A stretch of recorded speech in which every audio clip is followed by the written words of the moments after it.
Apakah suara saya sudah terdengar?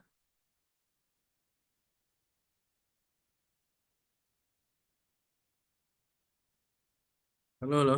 Apakah suara saya sudah terdengar? Sudah, Pak. Baik, kita mulai kuliah kita ya pada siang hari ini. Untuk presensi silakan isi secara mandiri gitu ya.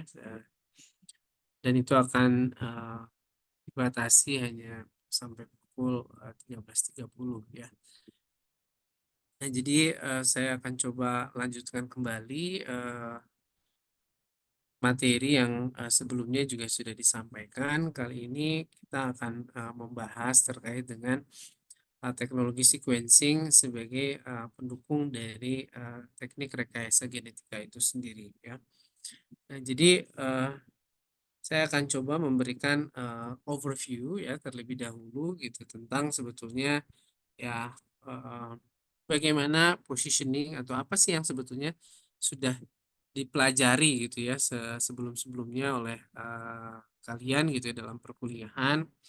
Jadi kita harus pahami bahwa kita selalu punya masalah terkait dengan jadi kita selalu punya masalah itu kan terkait dengan apakah produksi ya. Jadi produksi terutama kan dalam bentuk kemudian adalah biomasa gitu ya.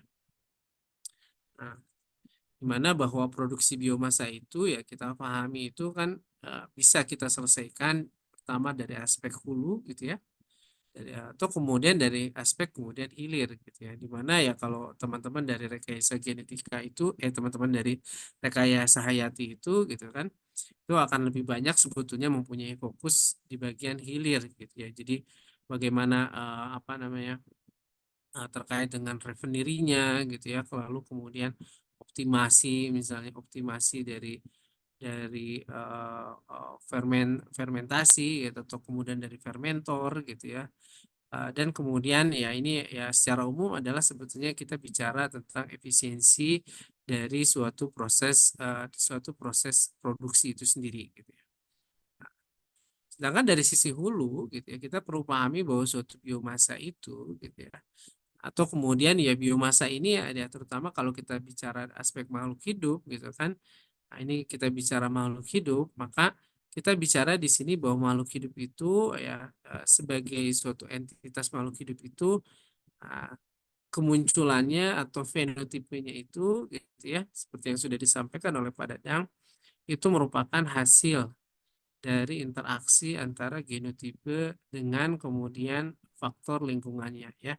Jadi ada G times environment itu sendiri. Jadi suatu fenotipe yang muncul yang bisa kita lihat misalnya apa namanya suatu tanaman dia bisa memproduksi satu metabolit sekunder tertentu gitu ya dengan jumlah tertentu misalnya kumis kucing dia menghasilkan misalnya sinensetin dalam jumlah tertentu gitu ya per misalnya satuan gram tertentu. Nah itu kan bagian dari suatu phenotype ya.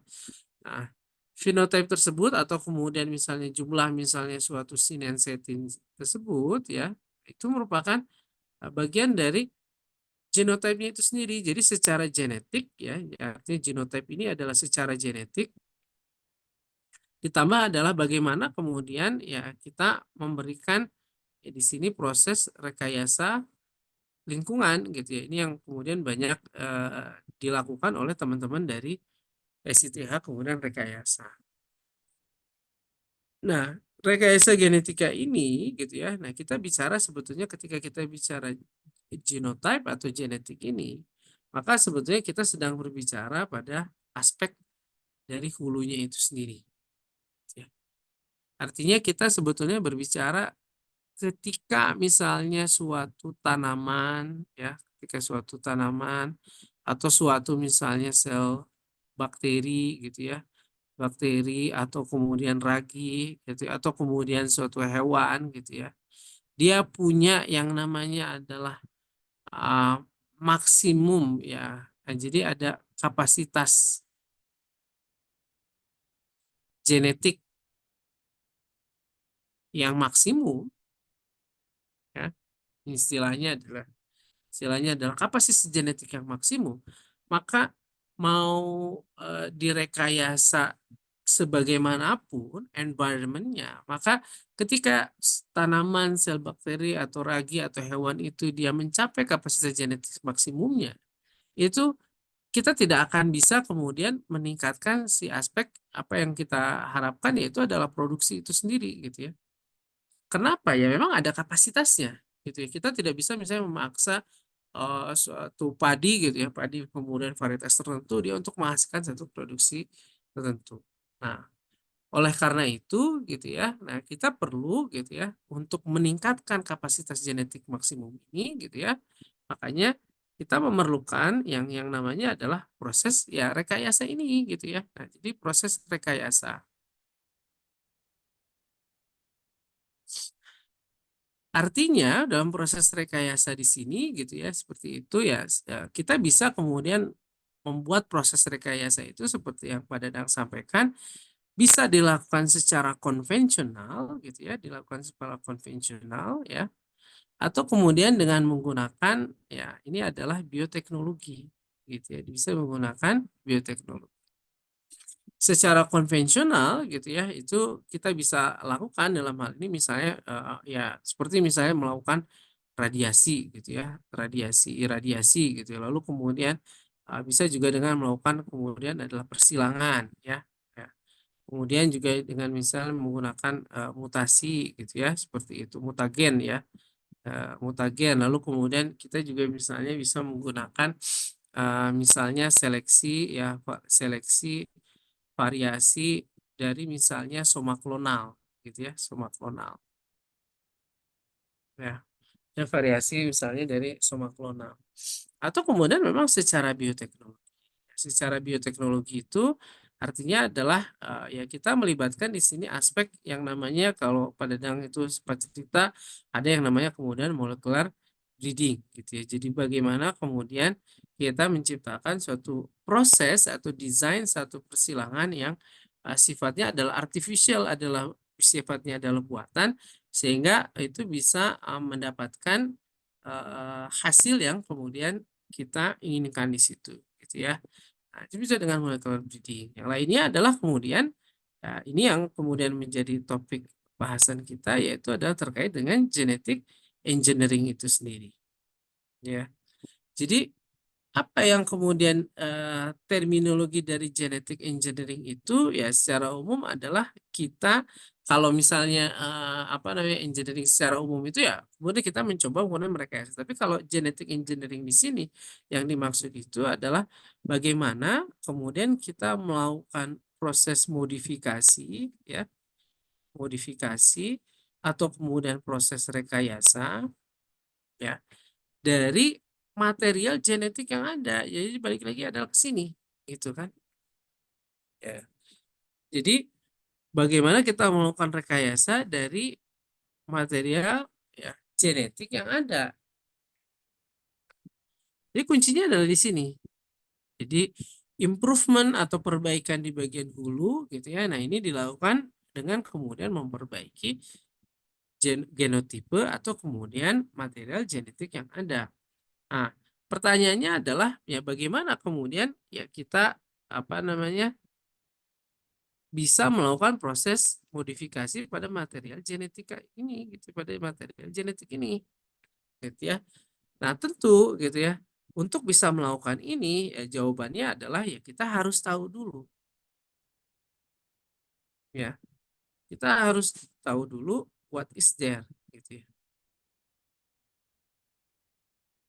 Apa yang sebenarnya ada di sini gitu ya. Nah, jadi dari rangkaian gitu ya misalnya ada misalnya beberapa mahasiswa yang mungkin bertanya Pak jadi sebenarnya kita ini praktikum ngapain ya gitu kan seperti itu kita mulai praktikum apa namanya dari apa nih dari biosafety kan oh dari biosafety ya biosafety itu kalian dikenalkan tentang eh, dasar-dasar untuk bekerja di laboratorium gitu ya lalu kemudian kalian belajar tentang stoikiometri dari larutan gitu ya. Kenapa itu kemudian menjadi penting? Karena kalian perlu tahu gitu ya. Setelah kalian tahu bagaimana bahayanya bekerja di lingkungan laboratorium, terutama yang bekerja dengan apa namanya organisme-organisme rekombinan. Ya kalian juga perlu memahami bagaimana kemudian bahan-bahan kimia itu kemudian bisa berinteraksi. Nah, lalu kemudian masuk ke proses isolasi DNA ya. Nah, itu masuk ke proses isolasi DNA. Bagaimana kalian kemudian berusaha dari satu kultur bakteri yang ada, lalu kemudian itu diisolasi kemudian DNA-nya. Setelah itu kemudian kalian visualisasi dengan menggunakan elektroforesis. Jadi tahu, oh ternyata DNA genom itu dia posisinya ada di atas ya gitu kan, seperti itu. Dia ada di atas bagian yang 10 kb gitu ya, seperti itu. Lalu kemudian saya elektroforesis kalian belajar juga terkait kemudian dengan PCR itu sendiri ya. Nah, di mana pas PCR itu kalian coba belajar desain kan, desain, lalu kemudian kalian di sini juga secara prakteknya juga melakukan proses amplifikasi. Amplifikasi ya di situ. Mungkin kan ada pertanyaan dari kalian sendiri gitu. Kok bisa Pak kita misalnya mendesain satu primer? Nah, dari mana kita bisa tahu urutan-urutan sequence yang ada gitu ya. Nah, nanti setelah ini kan kalian nanti akan bekerja secara daring gitu ya, didampingi oleh asisten untuk kemudian nantinya melihat gitu ya gimana sih cara kemudian melakukan analisis. Nah, jadi ya untuk bisa melakukan proses modifikasi, sekali lagi proses modifikasi atau kemudian rekayasa ini sendiri gitu ya, maka kembali lagi kita harus tahu apa sih material genetik yang kita gunakan. Nah, pada kuliah kali ini gitu ya, secara spesifik gitu ya, kita akan membahas bagaimana suatu urutan material genetik itu bisa diketahui gitu ya. Nah, bagaimana cara kita mengetahui urutan informasi genetik? Yaitu adalah ya ini yang akan kita bahas pada hari ini, yaitu kita akan membahas terkait dengan sequencing itu sendiri. Ya, kita akan membahas sequencing itu sendiri. Ya. Apa itu jadi adalah sequencing? Ya, sequencing itu adalah suatu proses ya mengurai suatu informasi genetik gitu ya, sehingga kemudian kita bisa mengetahui ya, oh ternyata misalnya kalau yang namanya SARS-CoV-2 itu dia urutannya itu misalnya adalah A, T, G, C, T, A, dan seterusnya gitu ya. Nah,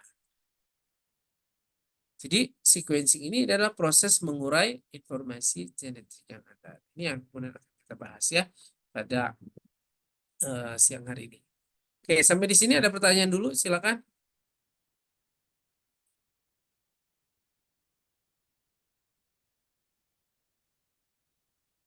Oke, sudah jelas ya. Nah, kita sekarang masuk ke proses sequencing itu sendiri.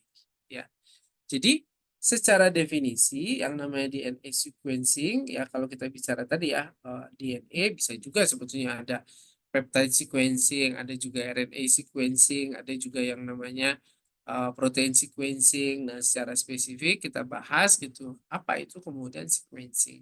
Jadi kalau kita bicara terkait dengan DNA, maka yang namanya DNA itu gitu ya, itu DNA sequencing itu dia akan menggunakan several teknik gitu ya dan metode untuk bisa mengetahui sequence dari nukleotida ya, basa-basa nukleotida atau basa-basa nitrogen yang ada di dalam molekul DNA itu sendiri gitu ya.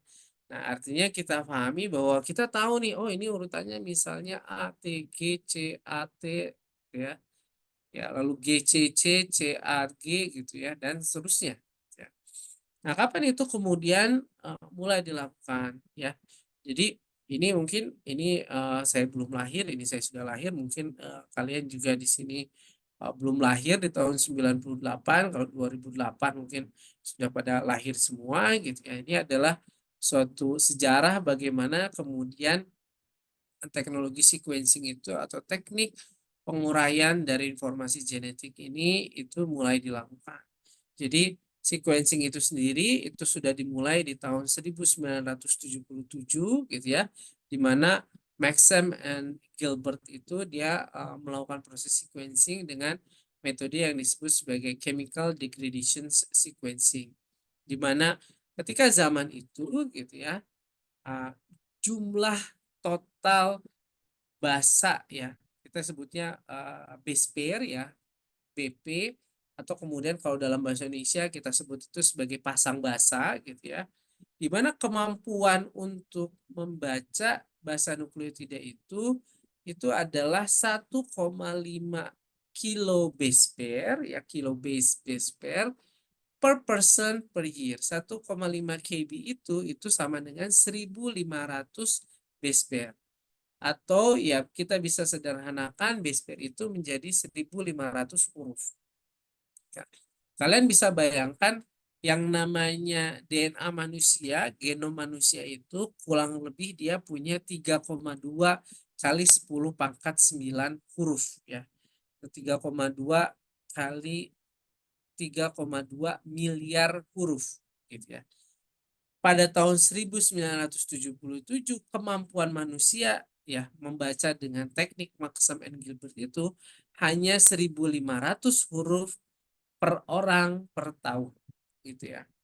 Nah, tapi dengan perkembangan teknologi yang ada gitu ya, ini selang 20 tahun kemudian ya, dengan menggunakan teknologi dari Applied Biosystem, ini adalah ABI, di mana dia menggunakan capillary array sequencer, maka kemampuan untuk membaca itu bisa meningkat sampai 20 megabase pair per person atau per year, atau sama dengan 20 juta huruf per orang, ini adalah per tahun.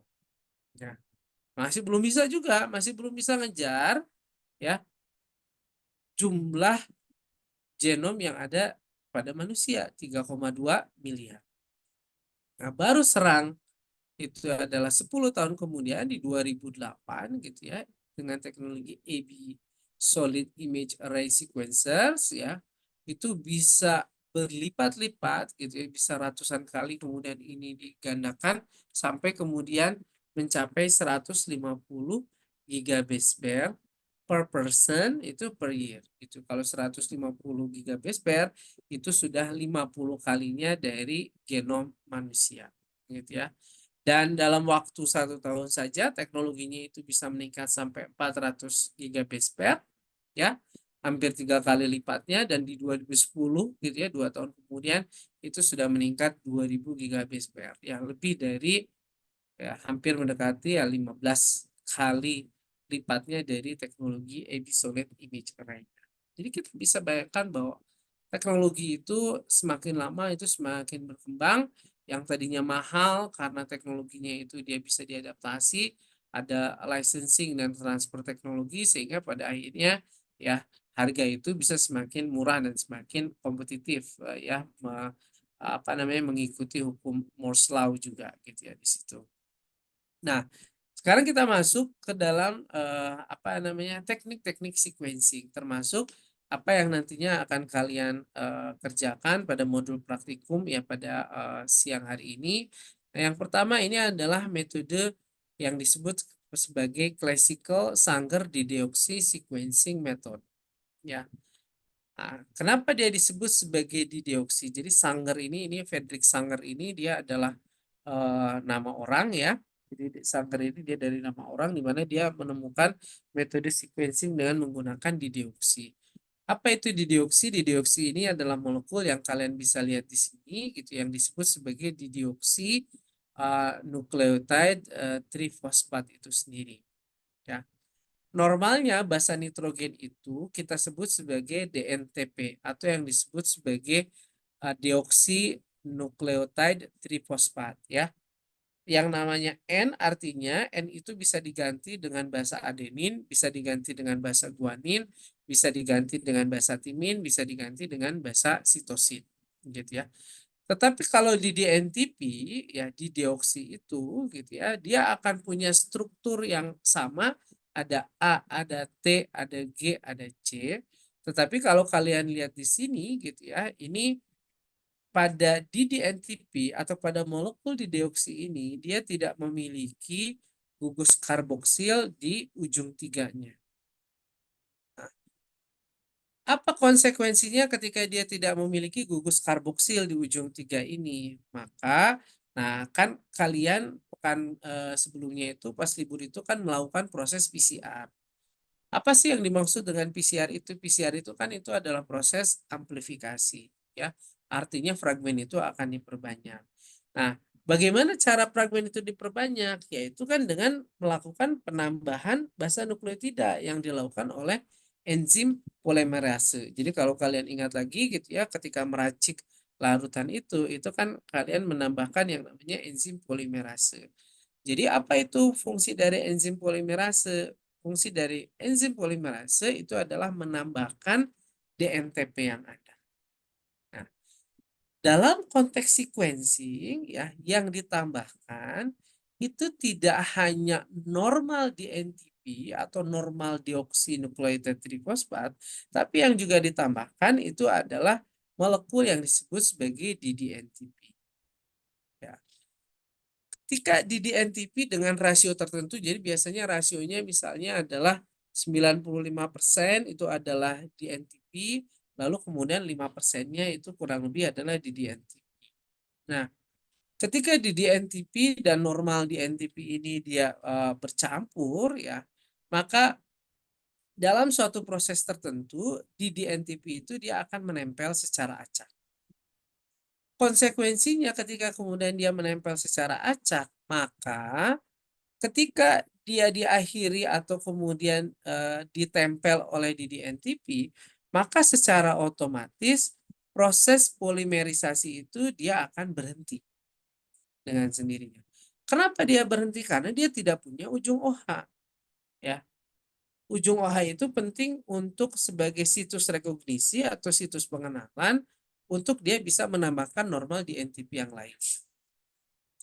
Konsekuensinya apa ketika dia kemudian tidak bisa ditambahkan? Maka di sini itu kita akan punya variasi panjang fragmen molekul. Ya, kita akan mempunyai variasi panjang fragmen molekul yang ada. Panjang fragmen molekul yang ada tentunya ini bisa kita visualisasikan. Ya, jadi kalau zaman dulu ya itu kita menggunakan yang namanya adalah capillary ya elektroforesis. Jadi capillary elektroforesis itu jadi ada sumur-sumur yang itu sudah ditandai dengan tipe basa nukleotidanya. Jadi ada yang C sitosin, ada yang T timin, ada yang A adenin, ada yang G ini adalah berupa guanin. Karena dari proses sebelumnya gitu, dari proses reaksi di dioksi ini dia akan menghasilkan panjang fragmen yang berbeda, maka panjang fragmen yang berbeda ini bisa divisualisasikan gitu ya, pemisahan fragmen-fragmen yang adanya sampai dengan resolusinya sampai 1 basa nukleotida. Nah, ketika resolusinya sampai basa nukleotida ini, maka kita bisa membaca ujungnya ya dari 5 ke 3.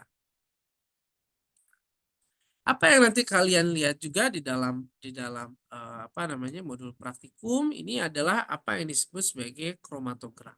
Ya, jadi dengan kemajuan teknologi gitu ya, sistem capillary electrophoresis yang kemudian tadinya itu didesain seperti ini, itu kemudian eh, dia akan menggunakan yang namanya teknik fluorescence dengan menggunakan laser tertentu. Jadi ada laser tertentu yang nantinya akan ditembakkan ke dalam prisma, lalu kemudian prisma itu akan memperlihatkan kira-kira molekul dioksi yang ditambahkan itu seperti apa. Nah, warna-warna dalam apa yang disebut sebagai kromatogram ini menunjukkan basa nukleotida yang kemudian berbeda, ya. Seperti contohnya di sini adalah A itu berwarna hijau, G itu berwarna hitam, T itu berwarna merah, lalu kemudian C itu dia berwarna biru. Nah, masing-masing pendaran itu dia akan menghasilkan apa yang kita sebut sebagai peak ya atau kemudian puncak. Semakin tajam puncak tersebut itu menunjukkan confidence atau derajat keyakinan dari hasil pembacaan sequencing tersebut. Tapi kalau kemudian bagian peaknya itu dia apa namanya melandai gitu, lalu kemudian tidak terbentuk suatu puncak yang tajam, lalu banyak bergabung dengan apa sinyal-sinyal yang lainnya, maka inilah yang kemudian dikatakan ya sinyalnya ini adalah sinyal sequencing yang rumput, dan inilah yang kemudian kita perlu perhatikan gitu ya agar kemudian nantinya bacaannya itu tidak dibaca salah atau tidak diinterpretasikan secara salah gitu ya di situ. Oke. Nah, jadi secara umum nanti kalian akan banyak melihat gitu ya video-video yang ada ya secara umum ya bagaimana kemudian kita bisa membaca fragmen atau material genetik itu terutama dengan Sanger method. Ya pertama kita akan coba panaskan dulu gitu ya karena yang namanya rantai DNA itu dia bisa didenaturasi ya yang tadinya double helix seperti ini dia bisa didenaturasi bisa dilepas secara fisik. Kalau dalam PCR itu kemarin kita misalnya menggunakan suhu 95 derajat ya, itulah suhu di mana kemudian double strand DNA itu bisa kemudian terpisah, jadi heating to separate the two DNA strands ya. Lalu selanjutnya adalah annealing of the primer ya, jadi untuk melakukan sequencing itu perlu primer. Apa yang kalian lakukan sebelumnya itu adalah spesifik primer ya. Tapi kalau kita misalnya mau melakukan sequencing itu secara acak atau secara keseluruhan, itu kita bisa menggunakan random primer dan biasanya yang digunakan itu adalah random hexamer primer gitu ya. Jadi mernya adalah primernya di sini ini panjangnya sekitar 6 dan itu dia punya kombinasi yang bermacam-macam. Nah, lalu kemudian dia akan apa namanya melakukan proses complementary DNA synthesis ya, lalu kemudian atau elongations from the primer dan secara acak nanti akan ada incorporating randomly DDNTP or dideoxynucleotides ya. Ini dari Sanger method. Oke. Nah, jadi DDNTP ini gitu ya dia adalah kita sebut juga chain terminator karena tidak ada gugus hidroksil sehingga dia tidak bisa bertambah dan kita harus pahami bahwa di situ gitu ya dalam reaksinya itu kita perlu punya lebih banyak normal di NTP dibandingkan di NTP yang ada gitu ya seperti itu. Oke. Nah, ini adalah simulasi yang seperti sudah saya sampaikan. Biasanya jadi nanti kita akan tambahkan misalnya molekul tertentu di sini misalnya sebagai contoh ada 5% di TTP, lalu ada kemudian 95% di TTP gitu ya. Nah, ini yang kemudian di TTP ini yang nantinya akan menghentikan reaksi sehingga akhirnya molekul itu bisa kita baca gitu ya. Nah, bagaimana itu kita bisa baca, maka kita bisa separasi di sini gitu ya dengan menggunakan gel elektroforesis tadi ya yang ada gambar garis-garis seperti yang kalian sudah lakukan tapi tidak menggunakan agaros, itu bisa menggunakan poliakrilamid dan kemudian apa namanya gel yang lain atau juga menggunakan capillary elektroforesis gitu ya yang dia sifatnya adalah lebih otomatis ya. Lalu dia bisa cepat, bisa digunakan kembali dan simple temperature control sehingga kemudian kita bisa apa namanya melihat susunan nukleotida itu di dalam alat tersebut gitu ya seperti itu. Ini juga yang saya sampaikan bahwa separasi yang dilakukan itu juga dengan teknologi yang sekarang itu bisa dikombinasikan dengan proses detection yang ada gitu ya. Ini adalah labeled DNA fragment dari PCR produk, jadi setiap fragmen molekul itu dia punya panjang molekul yang berbeda, maka dia akan berjalan di sini. Lalu nanti akan ada laser argon yang ditembakkan ya pada panjang 488 nanometer. Lalu kemudian setiap pendaran cahayanya itu nanti akan dibaca dengan melalui prisma dan nanti color separation-nya akan dibaca oleh CCD panel untuk kemudian dilihat seberapa baikkah kemudian sinyal tersebut ditangkap. Nah, baru kemudian setelah di proses akhir di Sanger sequencing kita akan putting it all together gitu ya seperti itu. Jadi nanti dari fragmen yang paling kecil sampai yang paling besar yaitu kemudian akan diurut sehingga kemudian kita bisa mengetahui urutan dari fragmen-fragmen tersebut. Oke. Sampai di sini ada pertanyaan dulu silakan, terkait dengan Sanger sequencing.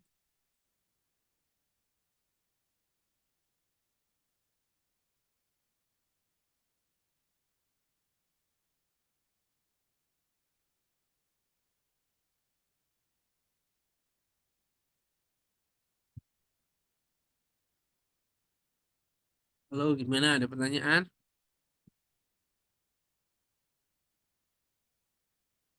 Oke ya, kalau belum ada ya saya akan coba lanjutkan ya. Nah, selanjutnya kita bicara tentang teknologi yang lebih lanjut gitu. Jadi ya, walaupun sangger itu dia dikembangkan mulai tahun 1977 gitu ya, dan dia digunakan secara masif dan ekstensif juga dalam Human Genome Project yang mulai dikerjakan di tahun 1987 dan baru selesai kurang lebih di tahun 2003 gitu ya. Tetapi Sanger sequencing itu dia merupakan gold standar atau standar emas gitu ya dalam proses pembacaan sequencing itu. Ya, nah setelah ini kita akan banyak membahas sebetulnya teknologi-teknologi sequencing yang lainnya yang selain Sanger.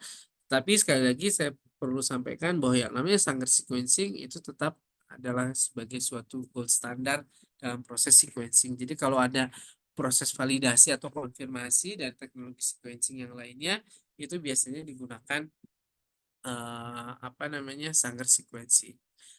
Nah, kita akan lanjutkan kembali sekarang ke teknik sequencing yang lainnya yaitu adalah teknologi dari Roche atau juga 454 sequencing. Ya. Pada Roche atau 454 sequencing ini secara umum ya material genetik kalau kalian kemarin sudah melakukan proses isolasi DNA gitu ya, maka di situ akan ada 3 tahapan proses.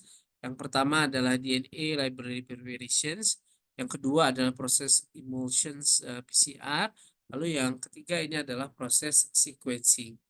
Nah, pada tahapan DNA library preparations itu apa yang kita siapkan? Yang pertama itu adalah fragmen-fragmen dari DNA itu sendiri ya. Fragmen-fragmen dari DNA itu nantinya akan dipotong-potong ya baik secara mekanik ya maupun atau fisis ataupun juga secara kimia sehingga dia terbentuk ini fragmen-fragmen atau potongan-potongan yang lebih pendek ya dengan warna abu ini. Fragmen-fragmen yang lebih pendek ini nantinya akan ditempel dengan suatu molekul adapter tertentu gitu ya. Sampai akhirnya kemudian dari adapter tersebut ya dia akan dibuat yang namanya adalah SST DNA library ya atau single strand tag DNA library. Nah, SST library ini yang nantinya akan masuk ke proses selanjutnya yang disebut sebagai emulsions PCR gitu ya. Di mana SST ini dia akan berikatan atau terimobilisasi dengan apa yang disebut sebagai DNA capture bits itu sendiri.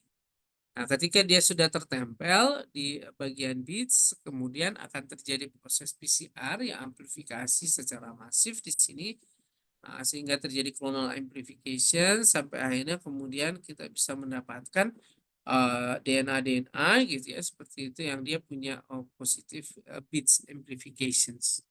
Nah, nanti dari emulsions tersebut ya setelah dia kemudian pecah gitu ya, terdistrupsi emulsinya, maka kemudian bits yang sudah terimobilisasi dengan fragmen-fragmen tersebut, dia akan masuk ke dalam well atau sumur-sumur yang nantinya akan digunakan untuk membaca sequence tersebut. Jadi sumur ini dia punya panjang atau ya lebaran ini kisaran di 44 mikrometer. Ya, lalu kemudian nanti kita bisa mendapatkan kurang lebih ada 400.000 reads ya. Dan nanti masing-masing klon atau bits itu akan diamplifikasi dan dideposit per sumur itu sendiri. Nah, bagaimana prinsip pembacaan dari si pyrosequencing ini gitu ya. Nah, jadi pyrosequencing ini dia menggunakan ada 4 jenis enzim. Satu adalah polymerase untuk apa namanya amplifikasi. Lalu ada sulfurylase gitu ya. Ini untuk menambahkan protein sorry ini adalah fosfat inorganik itu ke ATP. Lalu ATP itu dia akan dipecah ya menjadi cahaya dengan menggunakan bantuan enzim luciferase. Lalu kemudian cahaya yang sudah terpendar ini nanti akan dicuci dengan menggunakan epirase sebelum nantinya akan dilanjutkan dengan proses pembacaan yang lainnya gitu ya. Ini adalah gambaran dari proses apa namanya penambahan polimerase dan juga ada PPI ya. PPI itu adalah pyrophosphate inorganik yang nantinya akan digunakan sebagai substrat untuk melakukan pembendaran cahaya, ya pembendaran cahaya. Nah, ini adalah beberapa tahapan yang lainnya gitu. Jadi ada ATP sulfurylase itu dia akan mengkonversi PPI itu ke dalam ATP ya, lalu kemudian nanti akan ada luciferase mediated conversions of luciferin to oxyluciferin, sehingga nanti kemudian di dalam devices itu kita bisa lihat maka pendaranya itu nanti bisa diidentifikasi. Terakhir setelah proses selesai maka akan ada adirase ya, jadi dia akan ada nucleotide degrading enzyme yang kemudian nantinya berfungsi untuk mendegradasi nukleotida dan ATP itu sendiri. Nah, bagaimana kemudian suatu sequence itu dibaca dalam pyrosequencing? Dia akan dibaca dalam grafik tertentu karena setiap nukleotida itu dia mempunyai tag tertentu gitu ya, seperti ini. Oh, G, C kita bisa baca. Kalau dia tidak ada peak sama sekali, maka dia tidak dianggap ada nucleotide sequence-nya. Nah, kalau ini kemudian ada A, lalu kalau ada peak yang sangat tinggi sekali gitu ya, bahkan ya ukurannya atau tingginya itu 2 kali lipat dibandingkan yang lainnya, maka dia akan dikategorikan di sini sebagai apa namanya double dari nukleotida yang ada gitu. Sehingga di sini kita tulis ini sebagai GG gitu ya. Sedangkan pada urutan bahasa selanjutnya ini adalah CC dan selanjutnya lagi adalah T. Sehingga kalau kita baca di sini sequence yang terbaca oleh pyrosequencing itu adalah GC, A, GG, CCT gitu ya, seperti itu. Nah, ini adalah 454 atau performance dari Roche itu sendiri. Jadi dia bisa membaca itu panjangnya sekali jalan itu adalah 1000 base pair ya. Kemudian mode read length-nya itu yang ideal itu adalah sekitar 700 base pair, di mana apa namanya profilnya itu sekitar 85% itu biasanya dia akan punya panjang lebih dari 500 base pair dan ada sekitar 45% ya dari bahasa itu yang punya panjang itu di atas 700 base pair gitu ya. Dan total sekali jalan ini 700 mega base pair atau 700 juta huruf. Dengan jumlah reach perannya itu adalah 1 juta dan konsensus akurasinya itu bisa sampai 99,9% dengan runtime-nya adalah 23 jam ya sekali jalan. Lalu kemudian ada Illumina sequencing technology gitu ya di sini. Ya, ini saya tidak akan terlalu detail ya, nanti kalian bisa lihat di sini ada yang namanya proses bridge amplifications di sini ya.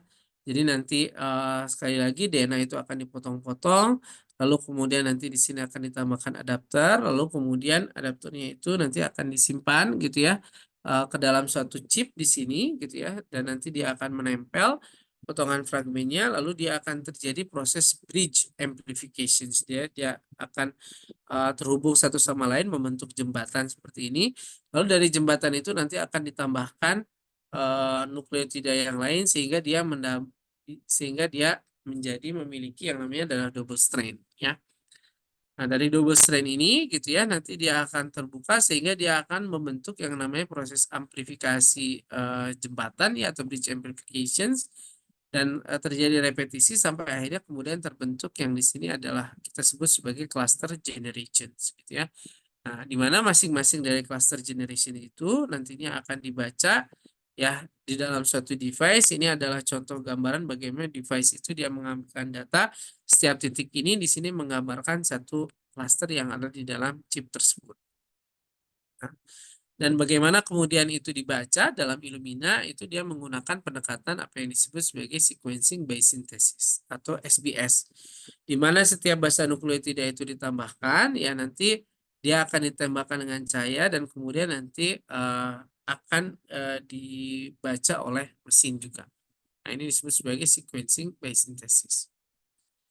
Nah, teknologi yang lainnya juga itu dalam Solexa itu juga ada menggunakan yang disebut sebagai reversible terminator chemistry ya, di mana dia menggunakan 4 nukleotida berlabel dalam satu reaksi, lalu dia juga punya akurasi yang tinggi dan dia tidak punya masalah dengan homopolymer repeats ya seperti itu.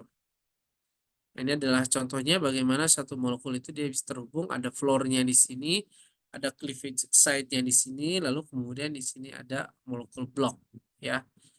Nah, kalau bloknya mau hilang, ya di sini dia harus dalam posisi punya OH di bagian ujung tiganya, sehingga bisa ditambahkan di NTP-nya, ya.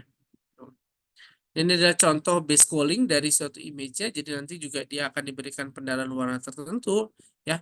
T misalnya untuk hijau, G itu misalnya untuk ungu, C itu untuk merah gitu ya, A itu untuk kuning gitu ya.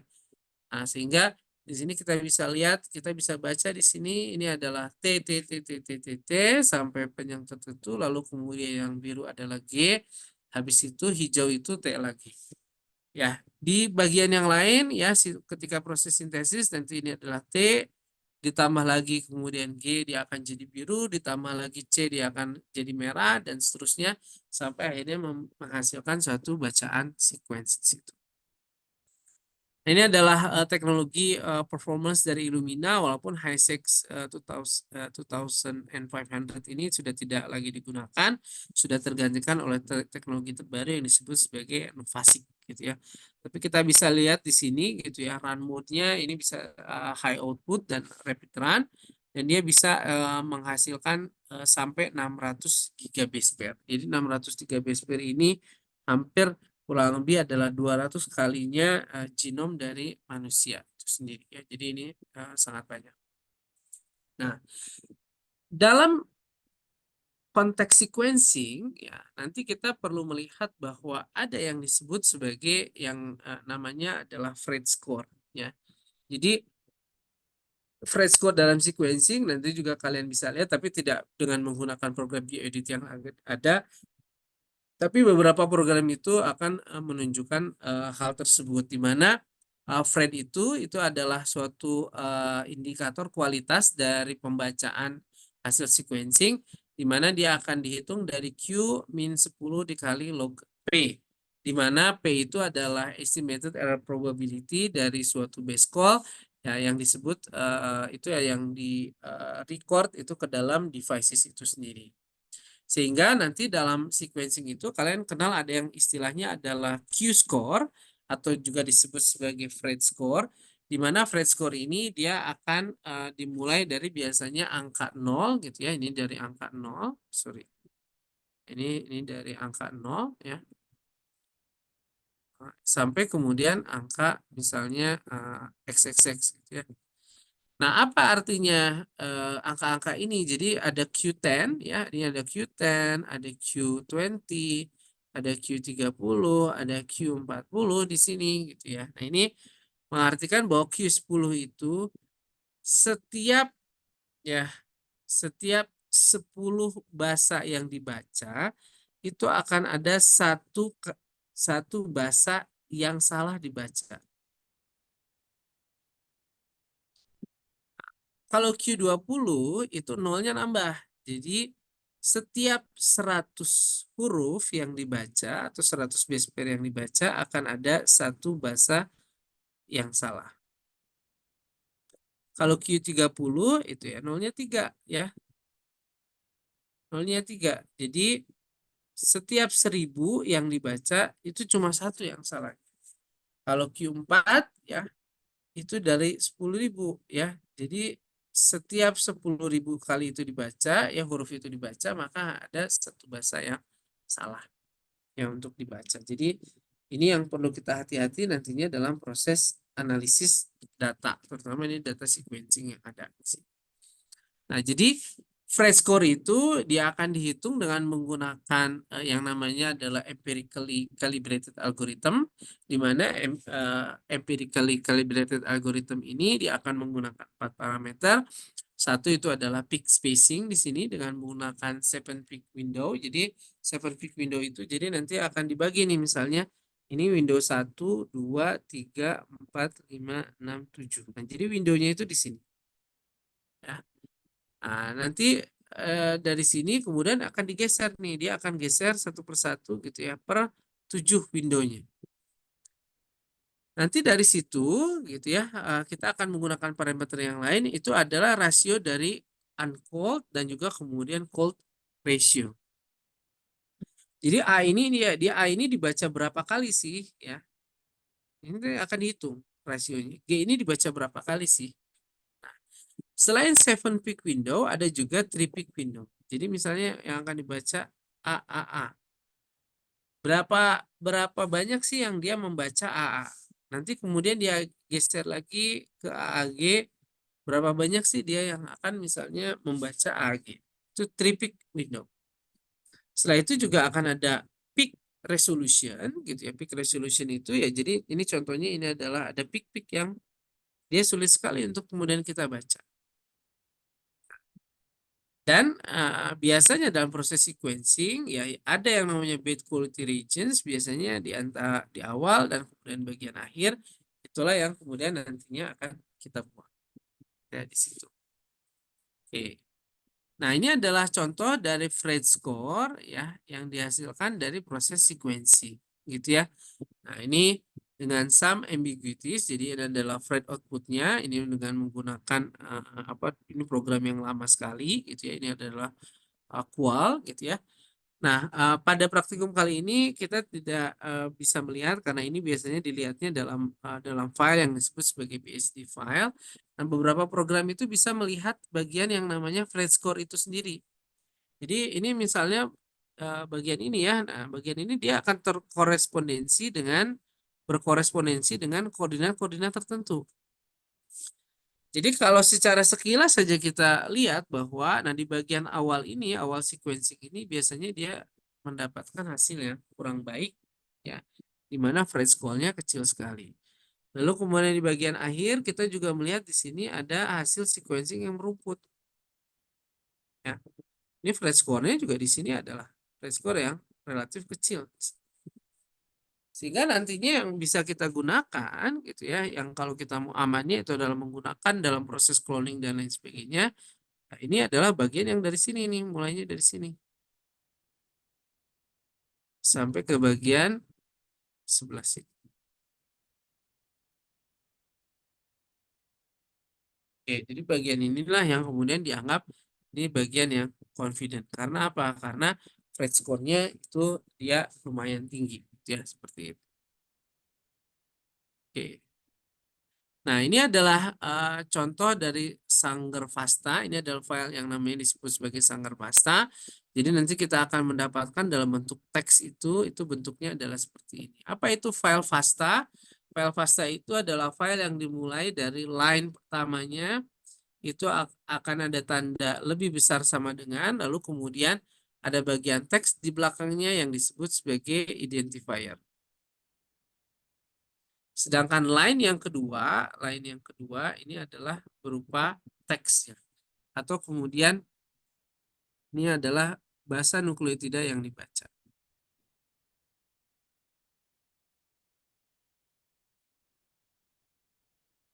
Nah, jadi satu bagian ini disebut sebagai satu sequence atau bisa disebut juga sebagai satu reads.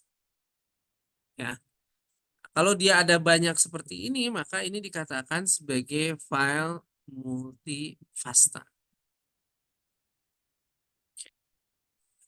Nah, ini disebut sebagai file multifasta. Nah, kalau kalian nanti bekerja dengan next generation sequencing, salah satunya adalah Illumina, maka informasi hasil sequencing itu ada tambahannya dia akan menggunakan yang namanya adalah FASTQ. Ya, FASTQ ini dia akan terdiri dari 4 baris. Jadi ini adalah first line, ya, ini adalah first line, ini adalah second line, ya, ini adalah third line, ya, ini adalah fourth line. Nah, bagian ini dikatakan sebagai satu bacaan atau sebagai satu read. Ya. Nah, kalau ini berarti sudah masuk read yang kedua. Ini adalah read yang pertama. Line 1 dan 3 ini adalah line yang disebut sebagai, ya ini kita sebut sebagai identifier. Ya.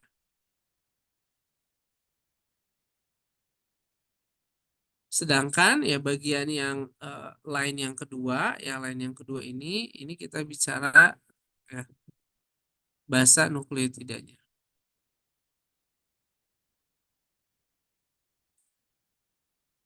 Nah, sedangkan bagian pada line keempat, ya di sini bagian yang keempat ini adalah yang kita sebut sebagai quality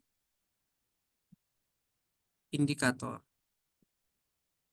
Atau ya kita sebut ini sebagai tadi ya, Phred score tadi. Di mana quality indicator ini ya nanti eh, tadinya itu kita menggunakan angka kan ada angka 1, 2, 3, 4, 5, 6, 7, 8, 9, 10. Nah, kalau kita menggunakan angka seperti ini, maka secara komputasi ini menimbulkan masalah. Kenapa? Akan ada angka-angka tertentu setelah masuk puluhan, dia akan menjadi 2 karakter. Nah, ketika dia jadi 2 karakter, ini akan menjadi masalah dalam proses pengolahannya. Oleh karena itu, phrase score ini dalam file FASTQ biasanya dia akan dianotasikan ke dalam huruf tertentu atau karakter tertentu. Contohnya H kecil. Misalnya ini adalah H besar. Ini misalnya adalah tanda tanya. Ini misalnya tanda tagar. Ini misalnya adalah huruf R. Saya juga nggak hafal gitu ya. Nah ini bisa dilihat lah di Wikipedia dan lain sebagainya. Nah, ketika dia diubah dalam bentuk karakter, maka angka yang tadinya itu harus ditulis 2 angka, maka dia bisa sama dengan satu simbol S letters itu sendiri. Oke, ya. Jadi saya pikir itu dulu yang bisa saya sampaikan. Jadi sekali lagi materi hari ini adalah untuk melengkapi. Kalau ada yang misalnya bertanya, Pak, jadi sebenarnya kita ngapain sih gitu ya. Ya tadi kembali lagi ke konteks yang awal bahwa dalam rekayasa genetika itu ya kita memodifikasi atau melakukan rekayasa di bagian hulunya yaitu adalah di bagian material genetik. Dan untuk bisa melakukan proses rekayasa itu kita perlu tahu informasi genetik itu. Dan bagaimana informasi genetik itu bisa kita peroleh ya. Ya, tentunya selain dari database yang itu sudah orang lain lakukan dengan eksperimen, tetapi ya basicnya di situ adalah kita sebetulnya melakukan proses sequencing. Baik, sampai di sini ada pertanyaan?